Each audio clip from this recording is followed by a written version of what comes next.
project came about by my desire pretty much to teach students more than just welding.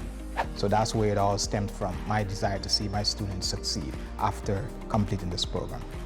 This project was very important, and it was a huge project, and we have a lot of people that's involved, including our donor, Mr. Cooper, and 2 of our dual enrollment students from NCCA, and 2 of our GPTC welding students, including myself. This experience has been, to me, a great opportunity to see young people doing something constructive, using their mind, it's physical, and it's very, very mental.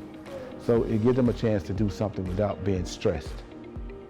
Definitely watching the tubing, putting the tubing together, just really thinking about it and then putting it down on paper and then putting it down in real life is just very incredible to see just a bunch of metal laying around and then what you see behind me being made.